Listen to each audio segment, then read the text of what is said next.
Hello students and welcome to the week 7 day 2 video. This video is designed for those students who were absent from our live Zoom class. If you make sure to open another tab or window and go to this week's module. As a review, everything you say, do, or type is recorded, so please keep it school appropriate. And as always, there's no saving, downloading, or taking pictures of this lesson or any lesson ever. All right, so our agenda for today was to review the feedback on your narrative proposal that you turned in earlier this week, and then to begin working on the narrative outline. So first, as a reminder, all assignments are due at the end of the live Zoom session. The deadline for today's assignment is 3 p.m. on Saturday. And if you need help, you can attend student support from 2:45 to 3:15 today, or depending on when you watch this video, also on Friday. Okay, you don't have to worry about that. All right, so first, in order to look at the feedback that I provided for you on your narrative proposal, you make sure that you open that document. If you go to our homepage, go to this week's dates, and then open the assignment called Narrative Proposal. Look over the comments that I gave there. We used time in class for students to ask questions about that feedback, but you don't have that option at the moment. You instead would just need to either join the student support and ask the questions live, or you can send me an email if you have any clarifying questions. Once you've taken a look at that, the next thing to do is to open today's assignment, which is the narrative outline. Again, it's located when you go to this week's dates, you'll see day 2 narrative outline. Go ahead and click on that and then click the open in a new tab button. Okay, so much like before, right, if you look at the directions, I've included a link to a completed sample narrative outline. That way you can always kind of look at that as a reference and figure out what it is that you are supposed to be doing. So if we take a look at the directions, it says, using what you wrote in your narrative proposal and the feedback you received, complete the outline below. The more details you give here, the easier it will be for you to write your narrative. For the protagonist profile, what you are going to do is you are just going to give me some of this information about your main character. You need to make sure that you write an answer for every one of these characteristics. So to show you what that looks like, if we kind of zoom out a little bit here, right? So the basic facts and brief description of your character, right, is where you give me their name, their age, their socioeconomic level, right? Are they lower class, middle class, rich, or upper class, et cetera, et cetera. Then the physical characteristics, right? Give me their height, their weight, their eye color, et cetera, et cetera.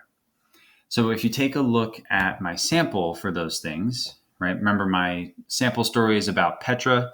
I gave her a last name, Kovic. She's 14. She's lower middle class, right? Her mom works at a corner store and her dad is a real estate agent, et cetera, right? I filled in all those details, including, that she's 104 pounds. She has dark brown hair. Her hobbies is she likes to draw and write fantasy stories. Her greatest flaw is that she never sticks up for herself. Okay. So again, if you get lost about what is being asked for here, you just look at the sample and that'll help guide you. You'll notice in the bottom part where it says intellectual, mental, and personality attributes and attitudes, and then the emotional characteristics, the directions tell you in yellow that you need to answer at least 2 of those things. You don't have to write answers for all of them. Then when you look at my sample, right, so that you would have a sample of what it would look like if I answered all of them, right, I put that in there. But again, you only need to answer 2. And you would answer the 2 that makes the most sense for the type of story you're going to tell and the character you're working with. So for example, right, intelligence level, right, I made Petra average intelligence, right?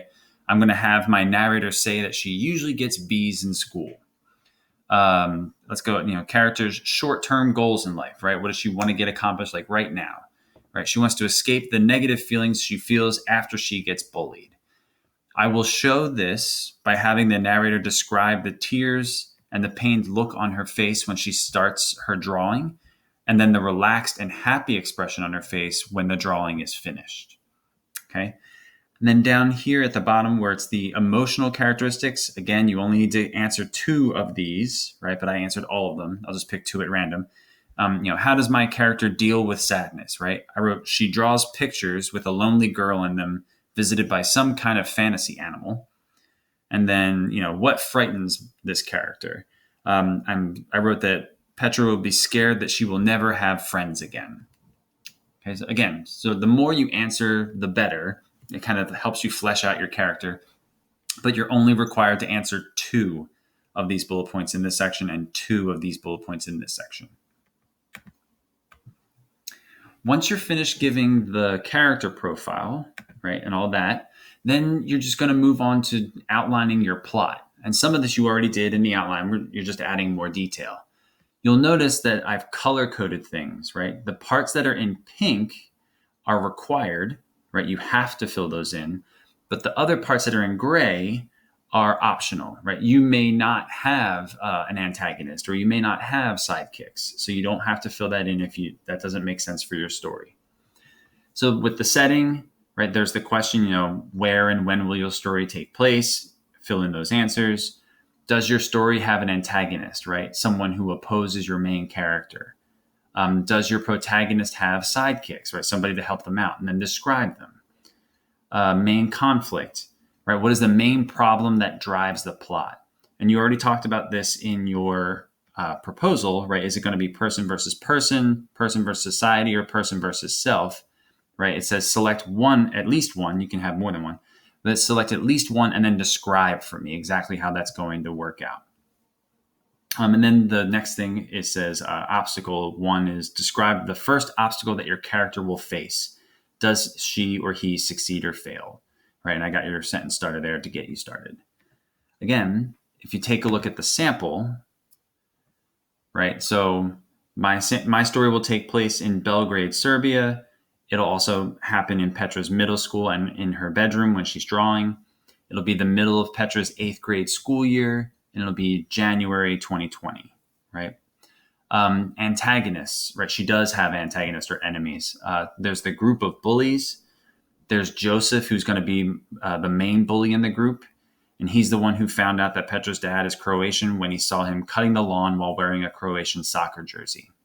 Okay, so again, you tell me who the character is and then describe them. Sidekicks. Lekti is the magical pixie cat dragon that comes to life in Petra's drawing, right? And he tries to comfort Petra when she's sad and offers to haunt the bully's dreams. And then Torstev is a bully who changes his mind about Petra after she sticks up for herself and he sees how good of an artist that she is. Right, so my story did have an antagonist and did have a sidekick, so I added them in there. Remember, this part is gray, so you may not need to include that if that doesn't make sense for your story. And then the main conflict, right? I have person versus person, right, where Petra gets bullied by Joseph and her classmates. And then person versus society, where Petra always feels like she's an outsider because the city where she lives, Belgrade, does not like people from Croatia like her father. And my story doesn't have a person versus self conflict, so I wrote NA for not applicable. Okay, so you would do the same thing. And you're going to keep going through your organizer, right, filling out the pink parts for sure and the gray ones if they make sense for your story. There's only one other section that I wanted to talk about, and that's at the very end, about the resolution or the ending of your story. All stories basically end one of 2 ways, right? And so you need to pick which way your story is going to end. There's what's called the return to equilibrium, which is where you describe how everything kind of goes back to a state of normalcy, right? Like everything kind of works out in the end. Or you would describe how everything changes because of what happened in the story, right? So again, you don't do both, you pick one or the other. When you look at my sample, right, I decided that I wanted to have like a major change. So I only answered that question here. Right, my character is changed forever by this experience, and this is clear when she makes plans at the end of the story to hang out with Torstev after school and draw.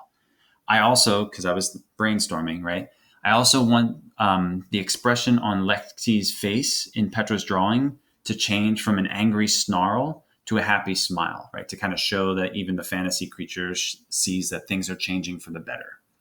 So that's what made sense for my story. You would pick one of these things to do. That's why it says or, right? Return to equilibrium or changes. Please make sure that you filled out the one that makes the most sense for you. Now, remember, if you don't know what you should be doing, ask me, right? Send me an email, attend the student support, attend office hours, or look at the sample that I gave to you. Again, it's hyperlinked at the top of the document in the directions. Please make sure that you look at that, and often you can figure out what to do based off of what I did. Okay, and you're going to be working on this independently, so you don't have to worry about breakout rooms. But again, last thing, right, just as a reminder, this assignment was due at the end of the Zoom session. You need to make sure that you turn your work in by the deadline, which is 3 p.m. on Saturday. Student support is from 2:45 to 3:15 on Thursday and Friday if you want help. And again, please feel free to email me if you have any other questions. Thank you for watching, and I look forward to reading your work and seeing you in class soon.